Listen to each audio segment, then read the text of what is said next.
Halo guys, The Million is back. Thank you udah klik video ini. Please banget ditonton sampai habis. Please banget. Dan mungkin videonya memang bakal panjang durasinya. Tapi please ditonton sampai habis ya. Karena researchnya lumayan lama dan materinya banyak. Semoga bisa dimengerti dengan bahasaku yang agak belibet. Tapi aku mencoba untuk membuat bahasannya jadi sesederhana mungkin. Jangan lupa di like, di share ke teman-teman dan keluarganya, dan kalau boleh juga di subscribe. Oke, di video kali ini aku mau ngebahas sebuah topik sejarah yang jujur aku sebenarnya penasaran banget dari dulu. Aku tuh suka ngeliat banyak banget marga-marga ya. Di Indonesia juga banyak marga. Ada marga Batak, paling terkenal. Marga Manado juga terkenal. Marga Padang, yang asalnya dari garis keturunan ibu atau matrilineal, dan termasuk Tionghoa ya. Tionghoa ini juga etnis yang banyak di Indonesia, dan marganya itu terkenal. Tapi terkenalnya biasanya sih seringnya 3 doang. Tan, Lim, Li. Bener gak? Pasti tiap kita ketemu orang, marganya apa? Tannya. Marganya apa? Lia. Marganya apa? Limnya. Pasti kayak gitu. Nah, ini 3 marga yang memang paling sering kita dengar. Padahal sebenarnya marga Tionghoa itu banyak loh, nggak cuma 3. Jadi mungkin videonya kita ngebahas mulai dari sejarah marga, dibentuknya dari mana, terus mungkin kita ada ngebahas sejarah dari 3 marga yang terkenal itu tadi, dan beberapa tradisi dan kebudayaan dari Tiongkok yang berhubungan dengan marga ini yang menurut aku cukup seru untuk dibahas. Jadi please ditonton sampai habis. Oke? Yuk langsung kita bahas. Jadi ceritanya di awal milenium ketiga sebelum Masehi, Kaisar Kuning Tiongkok atau Yellow Emperor atau apa nih? Huang Emperor atau Huang Ti atau Kaisar Huang. Nah, kaisar ini adalah kaisar yang legendaris dan mistik menurut orang-orang Tiongkok. Nah, kaisar ini katanya memerintahkan orang-orang untuk mengadopsi nama keluarga atau marga secara turun-temurun. Jadi kalau misalkan aku bilang nama keluarga, itu sama aja sama marga. Gak usah bingung, sama ya. Nah, pada masa dinasti Song, yaitu tahun 960 sampai 1279 Masehi, nama-nama keluarga atau marga utama tercantum dalam puisi kuno Pai Chia Sing atau 100 nama keluarga, berisi 504 nama keluarga dan 564 karakter. Puisi ini menjadi bahan kursus kilat klasik untuk mengajarkan para pelajar muda di Kekaisaran Tiongkok cara untuk membaca. Jadi bahan mereka untuk belajar membaca itu adalah nama-nama marga ini. Bukan kayak kita kalau misalnya belajar baca apa tuh? A, B, C, D, E, F, G gitu ya. Misalkan kayak pakai buku-buku anak-anak gitu ya, kayak gitu. Kalau misalkan ini enggak, mereka langsung dikasih, lu baca marga gitu. Nah, nama-nama dalam puisi tersebut sangat dikenal. Sehingga karya tersebut memunculkan ungkapan bahasa Tionghoa untuk rakyat biasa. Mereka sebutnya Lao Pai Sing, yang artinya 100 nama keluarga tua. Dari 12.000 nama keluarga yang telah dicatat sepanjang sejarah, sekitar 25% dari 12.000 marga itu masih digunakan sampai saat ini. Hitungannya kecil ya, dikit banget. Bayangin, dari 12.000 nama keluarga yang kepake cuma 25%.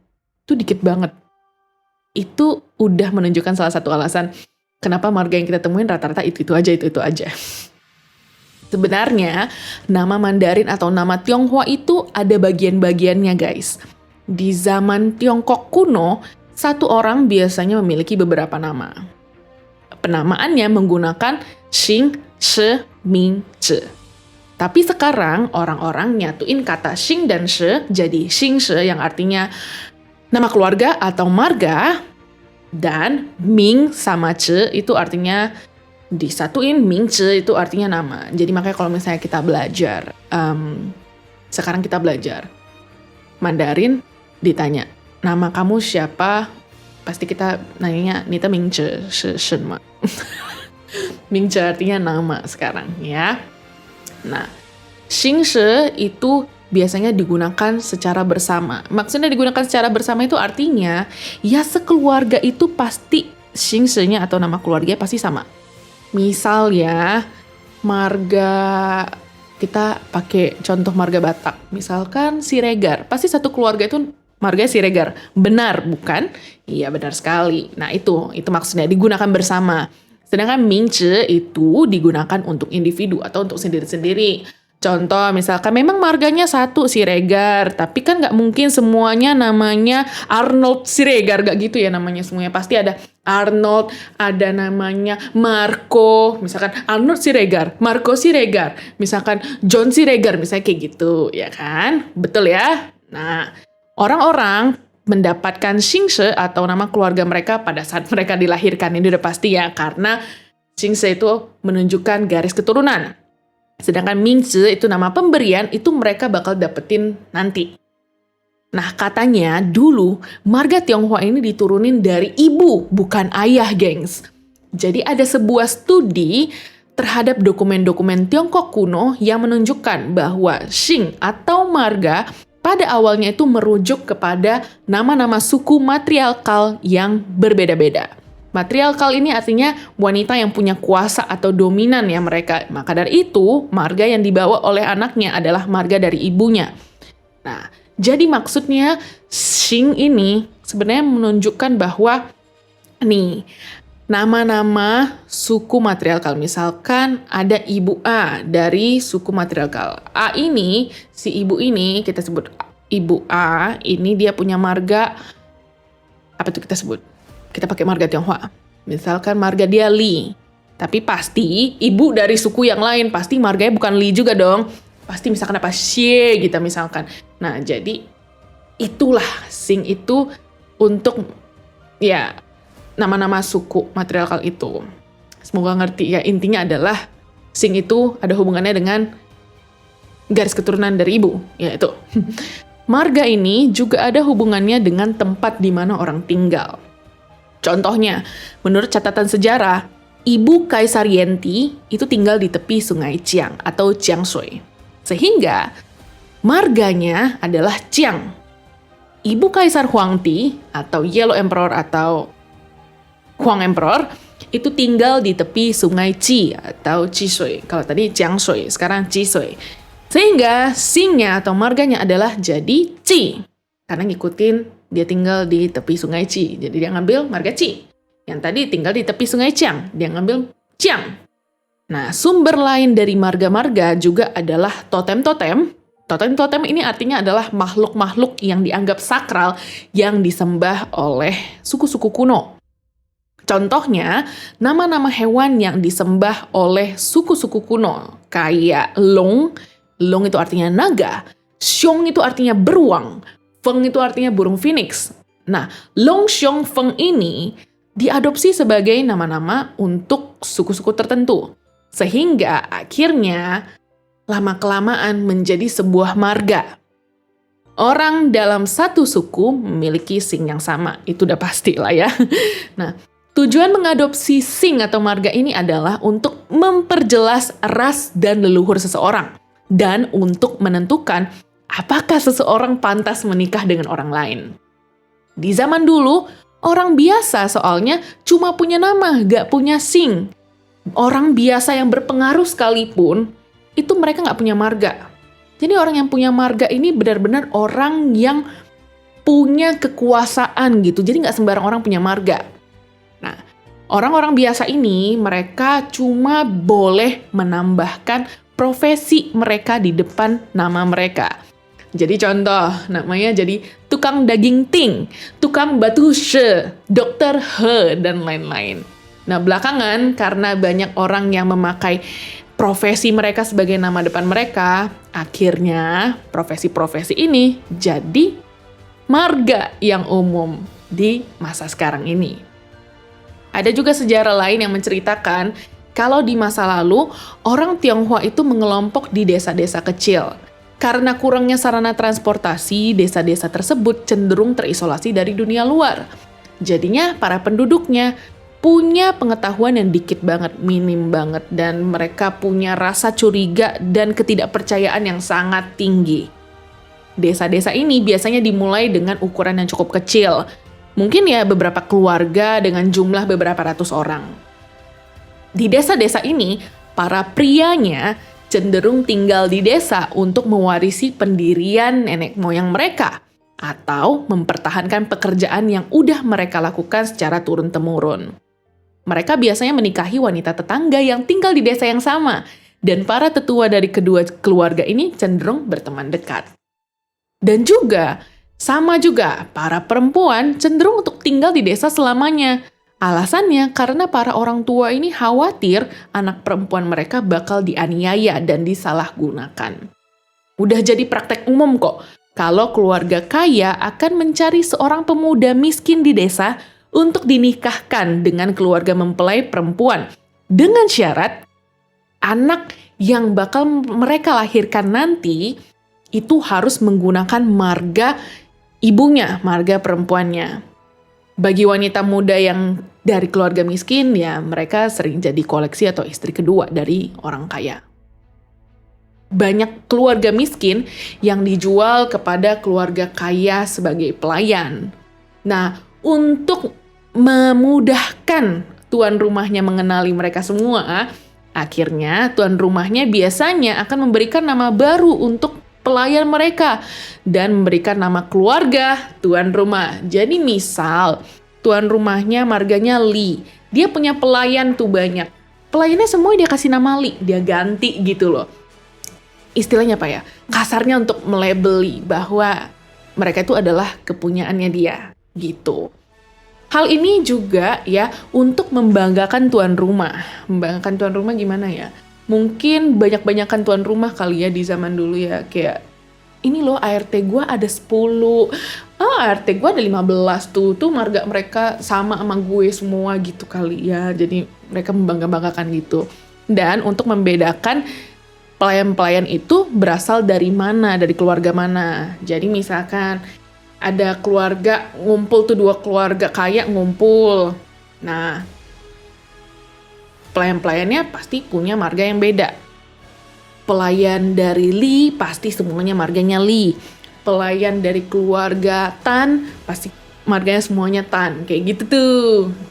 Nah, pernikahan antar pelayan di dalam rumah keluarga tuan rumahnya itu, pernikahan antar pelayan itu adalah hal yang lumrah. Dan kalau misalkan mereka nikah antar pelayan, istilahnya pelayan Alin, pelayan Belin, mereka nikah. Mereka pasti punya anak, anaknya pasti dikasih marga Li lagi. Nah, ingat, di zaman dulu orang punya pelayan gak cuma 1-2, punya banyak. Ternyata ada Celin dan Delin. Celin dan Delin nikah, menghasilkan anak lagi, marganya Li juga.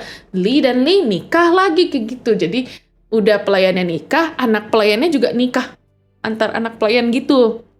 Dan mereka melahirkan lebih banyak anak lagi. Jadi berlanjut terus marganya. Jadi ya akhirnya marga mereka sama semua. Gitu.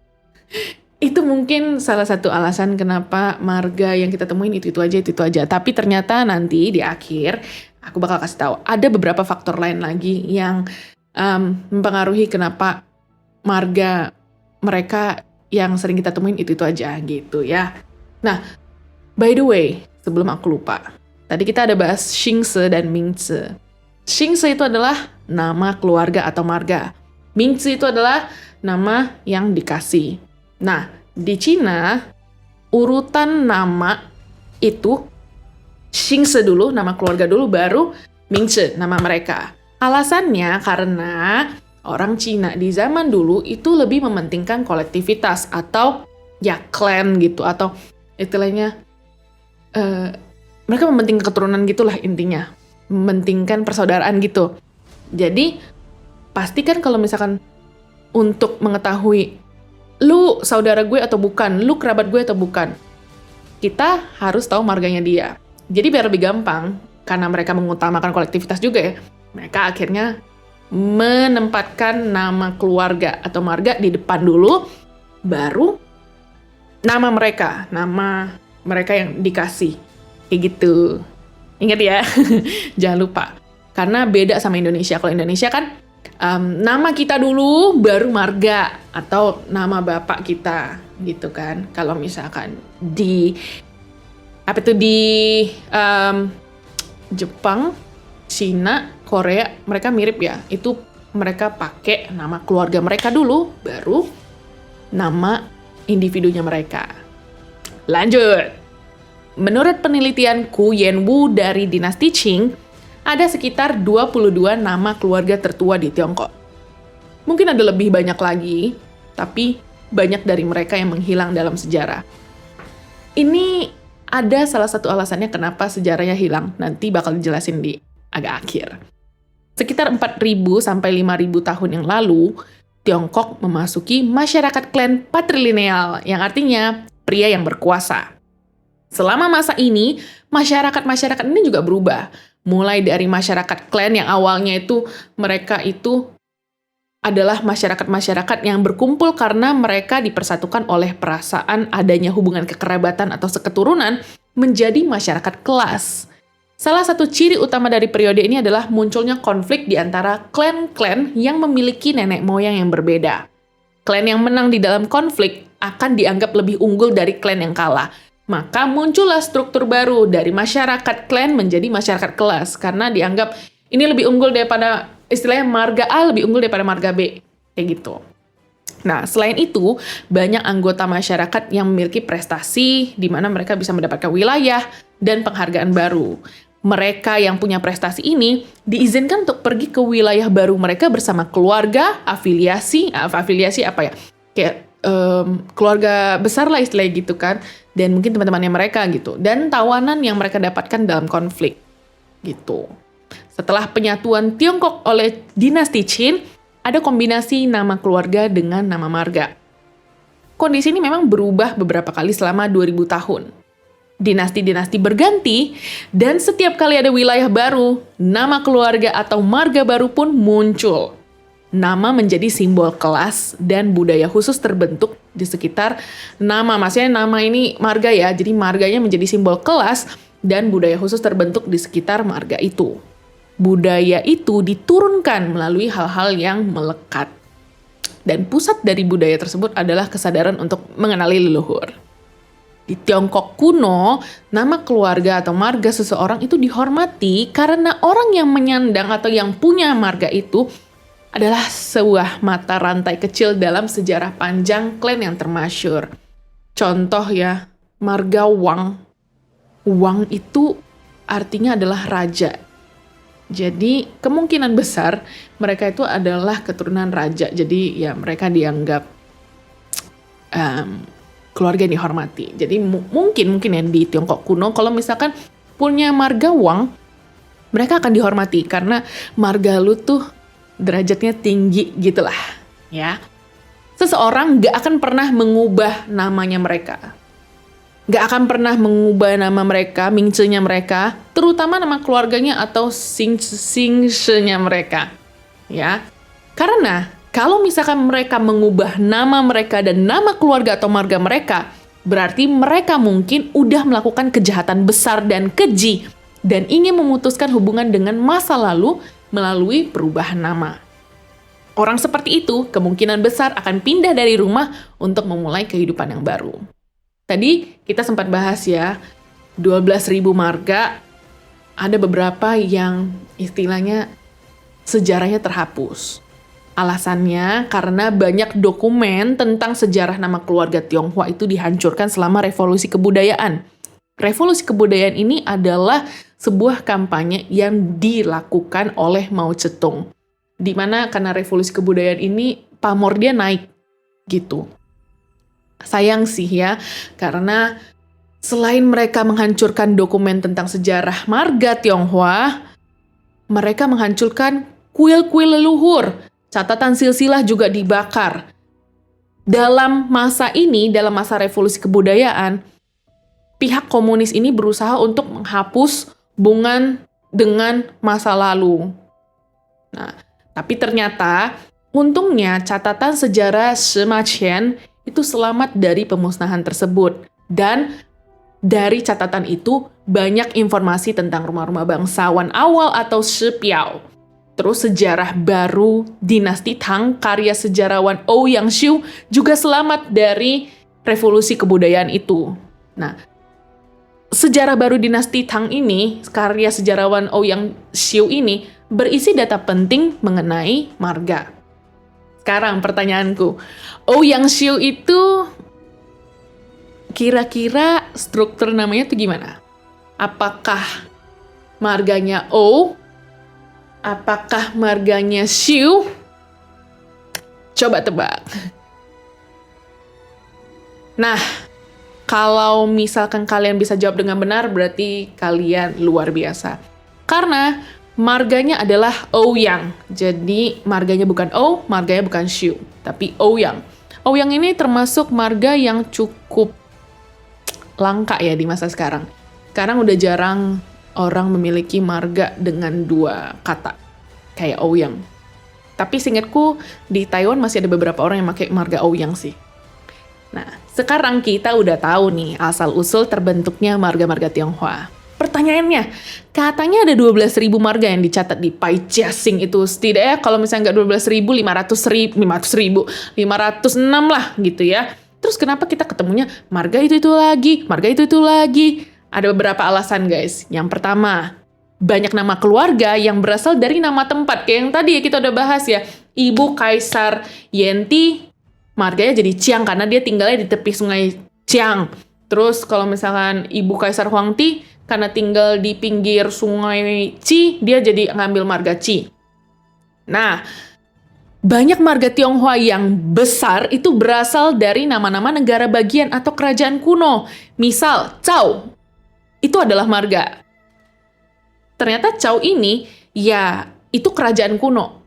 Luasnya kira-kira sebesar Inggris. Coba bayangin, seberapa banyak orang yang make marga Zhao itu untuk nunjukin dari mana mereka berasal. Banyak banget. Nah, yang kedua, sulit untuk membuat nama keluarga baru dalam bahasa Mandarin. Nggak kayak nama-nama Eropa atau nama kita lah Indonesia ya.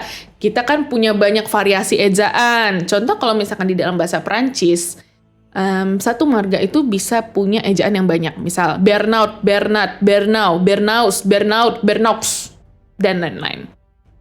Kalau misalkan di Mandarin, itu cuma ada satu bentuk tulisan standar untuk setiap nama keluarga Tionghoa. Meskipun kita dengarnya itu beda dalam berbagai dialek.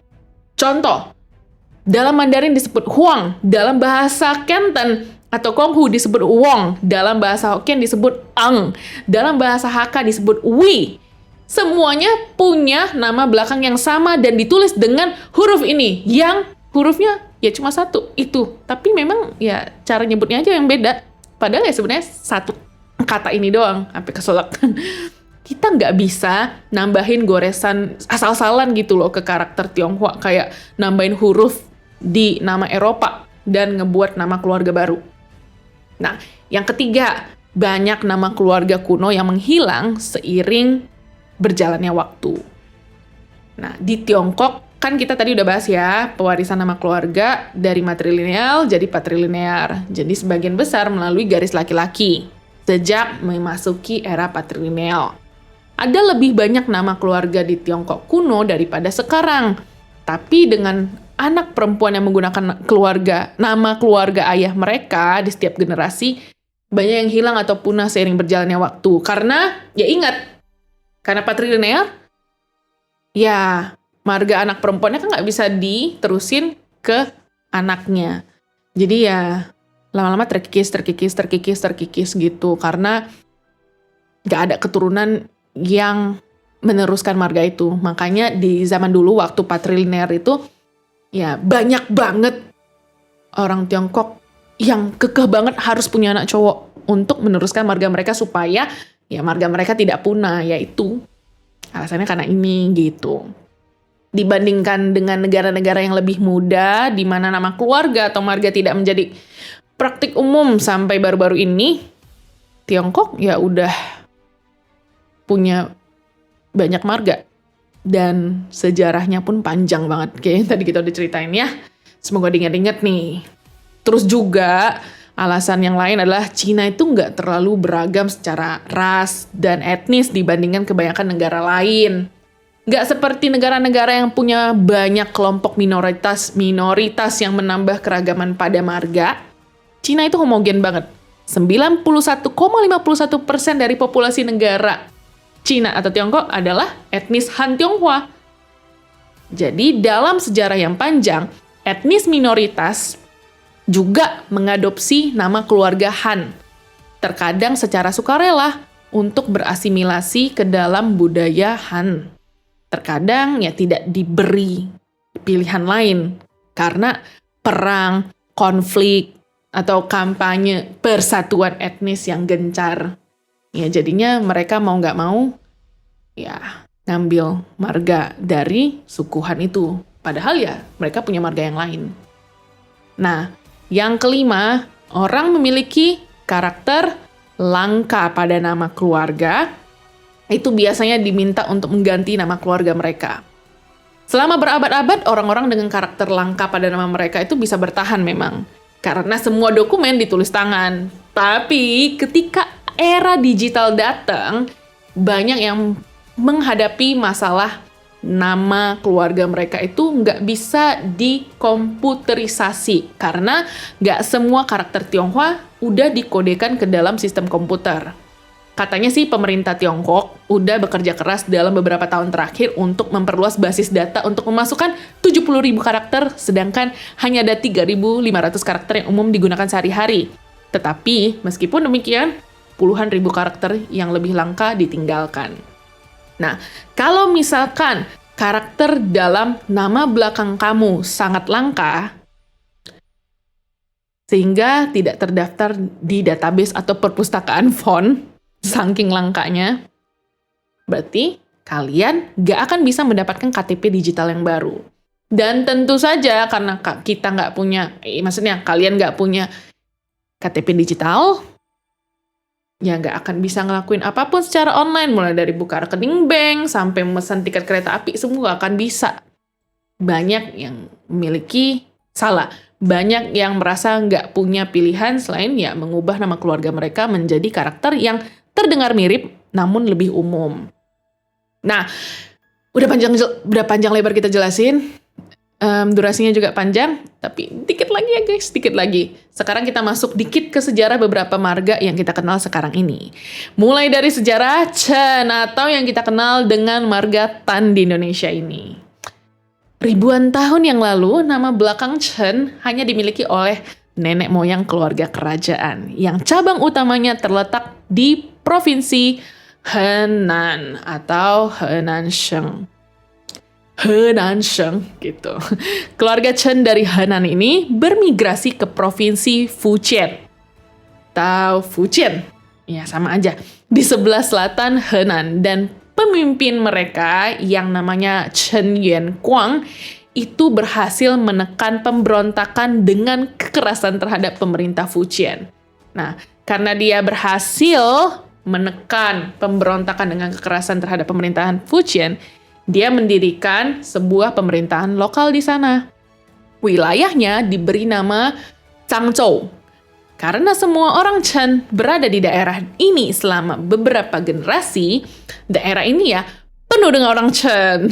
Dan banyak di antara mereka yang dari Changzhou ini, yang marga Chen semua ini, mereka itu bermigrasi ke tempat lain di dekat Tiongkok, seperti Taiwan, Malaysia, Singapura, Indonesia. Dekat dari mana sih sebenarnya? Lama juga guys, kalau misalnya naik pesawat juga ada kali 5 jam. Ya, gitulah, pokoknya mereka bermigrasi ya ke tempat-tempat Taiwan, Malaysia, Singapura, Indonesia. Gak lama kemudian, ya sama lagi. Daerah itu dipenuhi lagi dengan populasi orang Chen atau marga Tan. Sehingga itulah sebabnya marga ini adalah yang paling umum di Taiwan dan Singapura dan Malaysia dan Indonesia. Sekarang kita bahas marga Li. Sejarah marga Li ini asal kalian tahu, marga yang paling banyak sejarahnya. Ada banyak versi dari mana datangnya marga ini. Menurut teks dinasti Tang abad ke-9, Yuanhe Xingquan, nama teksnya, Li adalah sebuah cabang dari nama leluhur kuno Ying dan merupakan keturunan dari Kaisar Chuanxu. Kaisar Chuanxu ini adalah cucu dari Kaisar Kuning atau Huang Emperor yang di awal udah kita sebutin, yang legendaris dan mistik, dan katanya dia yang menggagas adanya marga. Ada cerita di mana pada masa pemerintahan Kaisar Yao, ada orang yang namanya Cao Yao menjabat sebagai Tali. Tali ini artinya adalah menteri hukum. Selama dinasti Xia, keturunan Cao Yao ini mengadopsi Li dari kata tali tadi sebagai marga mereka. Nah, nggak diketahui secara pasti sih sebenarnya gimana sih karakter Li yang dari Li menteri hukum ini tiba-tiba berubah menjadi Li yang sekarang. Cuma menurut cerita rakyat, katanya pada akhir dinasti Shang, Menteri Li Zeng dieksekusi oleh Raja Zhou dari Shang karena yang dikenal karena kekejamannya. Raja Zhou dari Shang ini memang ya kejam kali. Putra Li Zeng yang namanya Li Lizhen, beda ya, yang tadi Li Zheng, ini Li Lizhen. Nah, Li Lizhen ini melarikan diri bersama ibunya ke reruntuhan Yihou, di mana mereka bertahan hidup dengan memakan buah plum. Sebagai rasa terima kasih, Li Lizhen mengubah nama keluarganya dia menjadi karakter Li. Karakter Li ini adalah artinya plum dan merupakan homofon dari kata Li yang Menteri Agung tadi. Nah, Li Lizhen dikatakan telah menetap di Kabupaten Ku, di Kabupaten Luyi, Provinsi Henan, dan dianggap sebagai kampung halaman asli dari nama keluarga Li. Ada juga yang bilang kalau misalkan asal-usul marga itu berasal dari orang-orang Pa yang bukan merupakan orang Huaxia. Huaxia ini konon katanya merupakan nenek moyang suku Han. Nah, katanya orang-orang Pa yang bukan merupakan orang Huaxia ini mendirikan negara Pa pada masa dinasti Zhou di provinsi Hubei Barat modern dan kota madya Chongqing. Pada tahun 316 sebelum Masehi, Pa ini ditaklukkan oleh negara bagian Qin yang pada akhirnya akan menaklukkan semua negara bagian yang bertikai untuk mendirikan dinasti Qin. Maka tadi kita sempat bilang ya, Tiongkok ini dipersatukan oleh dinasti Qin, nggak dipisah-pisah lagi. Banyak orang Pa mengadopsi Li sebagai nama keluarga mereka, karena kedengarannya mirip dengan kata Pa yang berarti harimau, yang merupakan totem untuk Pa. Pa ke Li. Kedengarannya mirip. Dari mana miripnya? Ya anyway, pada tahun 304 Masehi, pemimpin Pa Lixiong atau Kaisar Wu mendirikan Cheng Han, dinasti bermarga Li yang pertama dalam sejarah. Li ini adalah marga dari kaisar-kaisar pada zaman dinasti Tang. Jadi akhirnya marga Li ini dianugerahkan atau diadopsi oleh banyak orang. Selama periode dinasti ini, nama keluarga Li ini menjadi salah satu nama keluarga Tionghoa yang paling umum. Bayangin, bisa jadi semua orang Tiongkok pada masa itu make marga Li semuanya. Jadinya banyak banget orang bermarga Li sekarang. Panjang ya. Ada satu lagi marga nih, marga Lin atau di Indonesia dikenalnya dengan marga Lim. Banyak yang percaya kalau misalkan nama keluarga Lin atau Lim berasal dari masa pemerintahan Raja Zhou, yang merupakan raja terakhir dari dinasti Shang pada zaman Tiongkok kuno. Ini masih ada hubungannya sama Raja Zhou yang tadi ya. Yang dia apa tuh? Yang dia katanya dieksekusi. Raja Zhou katanya mengeksekusi Menteri Li Cheng tadi itu kan. Nah, ini Raja Zhou yang sama ya. Nah, ceritanya si Raja Zhou ini ya, memang kan kayak yang tadi udah dibilang, dia pemimpin yang kejam dan memerintah dengan tangan besi. Dia sering menjatuhkan hukuman berat dan memberlakukan hukuman yang nggak jelas lah. Intinya nggak jelas. Aneh-aneh dan merepotkan sekali hukumannya. Nah, namun Raja Zhou ini kan punya om ya, punya paman, punya om. Omnya ini namanya Pangeran Pikan. Nah, Pangeran Pikan ini, atau kita sebutnya Om Pikan aja nggak sih? Tanpa mengurangi rasa hormat, tapi kita sebut Pangeran Pikan aja. Pangeran Pikan ini adalah seorang yang bermoral dan berusaha membujuk Raja Zhou untuk mengubah cara dia memerintah lah. Kayak alah, bisa nggak usah terlalu ini kejam-kejam nggak jelas gitu loh gitu. Nah ternyata Raja Zhou ini tuh agak sensi sekali orangnya. Dia nggak suka dikritik. Jadi dia marah karena si Pangeran Pikan, si omnya ini berani-beraninya menasehati dia. Dalam kemarahan, Raja Zhou ini memerintahkan untuk orang-orang, maksudnya prajurit-prajuritnya dia itu menangkap pamannya sendiri ini, si Pangeran Pikan ini. Nah, ternyata istri dari Pangeran Pikan itu mendengar tentang hal ini. Karena dia udah mendengar hal ini, rupanya istrinya ini lagi hamil. Akhirnya istri Pangeran Pikan ini melarikan diri ke hutan terdekat dan mengandung anak mereka secara diam-diam. Tak lama kemudian, Raja Zhou itu digulingkan oleh Raja Wu dari dinasti Zhou.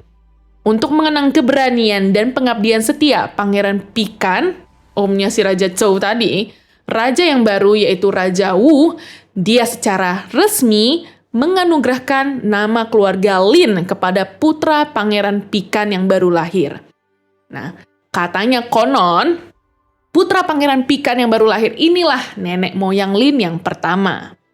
Catatan sejarah lainnya melacak asal-usul marga Lin ke Raja Ping dari Zhou. Pokoknya semuanya berhubungan dengan Zhou.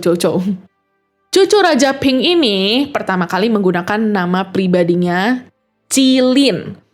Namun, kemudian ia dikenal sebagai Raja Huan dari Zhou setelah menggantikan kakeknya.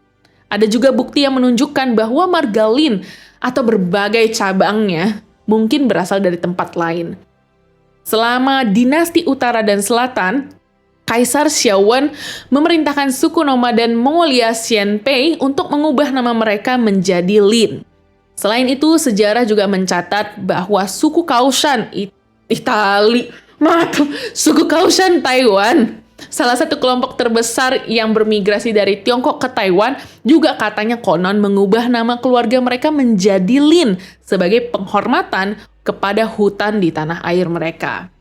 Oh ya, beda sama marga Batak yang mungkin peraturannya lebih ketat dan agak ribet soal pernikahan.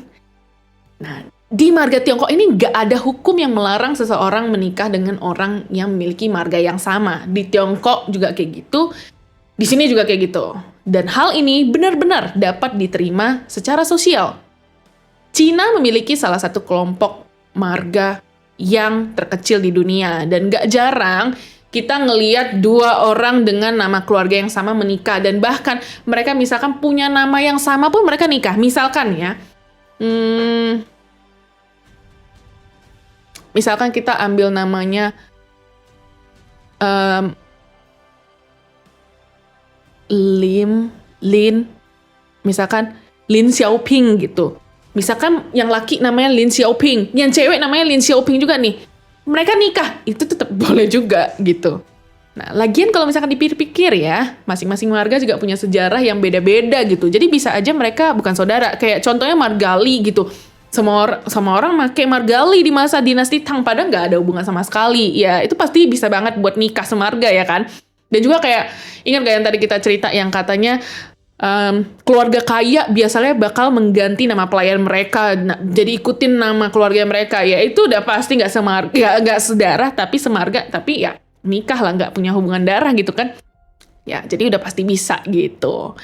Nah, ada fun fact ya.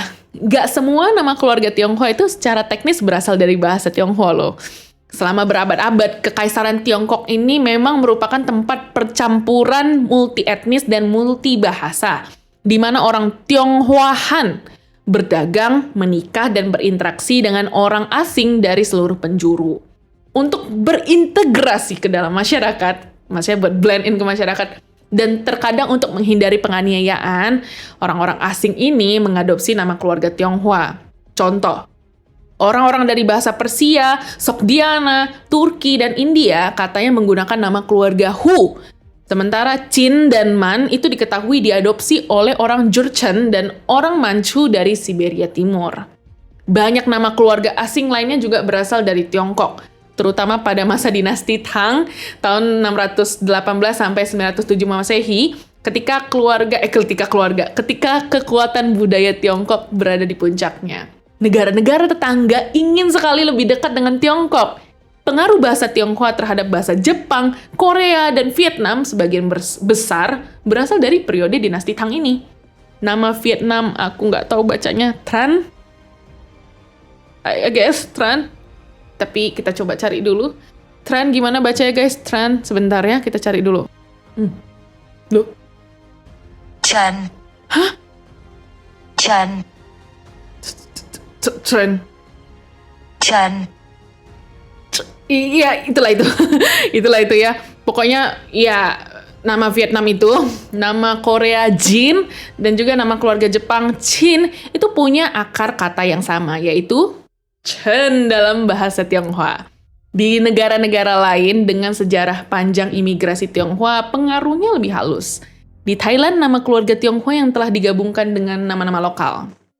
Contoh, nama Tionghoa Chen gitu ya, udah jadi Sechin. Itu gabungan dari dua bahasa. Bahasa Tionghoa dan Thailand. Kalau di Indonesia, ini udah jelas banget ya, kita sering nemu lah.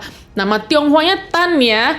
Tan itu berubah menjadi Tandiono, Tanzil, Tanasal, Tanoto, Tantono. Apa lagi? Hartanu. Apa lagi? Banyak lah itulah ya. Nah, sekarang udah cukup tahu lah ya guys sejarah marga-marga Tionghoa itu ya. 40 menit loh guys videonya. Semoga bisa nonton sampai habis. Semoga gak mumet. Terima kasih udah nonton sampai sekarang itu. Wah, luar biasa kalian yang sudah nonton sampai sekarang ini. Keren. Hitung-hitung kita belajar walaupun ribet. Jujur aku juga pas mau bahas ini kayak buset banyak bener apa-apaan ini. Bisa gak ya orang nonton? Tapi ya menurut aku ini adalah suatu pelajaran yang penting. Kita harus tahu dong maksudnya kayak sejarah dari leluhur gitu. Contoh kayak marga Batak mungkin lain kali aku boleh bahas itu. Aku harus research lagi guys. Ya, hari baru, pelajaran baru, hari-hari swalayan. Ya, sekian dulu guys video kali ini. Terima kasih udah mau nonton sampai habis. Jangan lupa di-like, di-share ke teman-teman dan keluarganya karena itu berharga banget buat aku, dan di-subscribe. See you on next video. Bye.